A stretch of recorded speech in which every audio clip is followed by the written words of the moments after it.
வணக்கம் தம்பி. நம்ம பைக்கா பைக்கு ஒரு 100 ரூபா கொடுத்து டோக்கன் வாங்கிக்க. ஆர்னி என்னடா டோக்கன் கிட்ட ஆர்னி ஊர்னிங்கிறாரு தம்பி. நீங்க மாநகராட்சியில சைக்கிள் சட்டை குத்தி கத்துறீங்க, நான் மதுரை மாநகராட்சியை குத்தி கத்துறீங்க. அதனால இந்த ஊர்ல எங்க வண்டி நிப்பாட்டணும் அண்ணன் தான் டோக்கன் போடுவாரு. சைக்கிளுக்கு 50 ரூபா, பைக்குக்கு 100 ரூபா, காருக்கு 300 ரூபா, லாரிக்கு 500 ரூபா, ரயிலுக்கு 1000 ரூபா, பிளேட்டுக்கு 5000 ரூபா. சொல்லிக்கிட்டு இருக்கேன் போயிட்டு இருந்தா இப்படி டோக்கனை போடியா. போடா. என்ன அடிக்கிற மாதிரி ஓங்குற?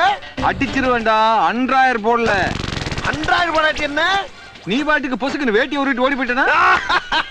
நான் கூட தான் 10000 போடல பயந்துட்டா தெரியுதே. நீ ஒரு மானங்கட்ட ஈத்தற. போட்டா என்ன போலன்னா என்ன? நான் மானம் உள்ளவன்டா. இங்க வர அண்ணனுக்கு மானம் இருக்காடா. அப்ப நமக்கு லாபம்டா. பூரா போக்குறேன். பெட்டி பெட்டி. ஒரு மடப்பைய உங்கிட்ட போய் பாரு. என்னடா வேட்டி உருட்டு போயிட்டானே. வேட்டி உருவி விட்டாரா?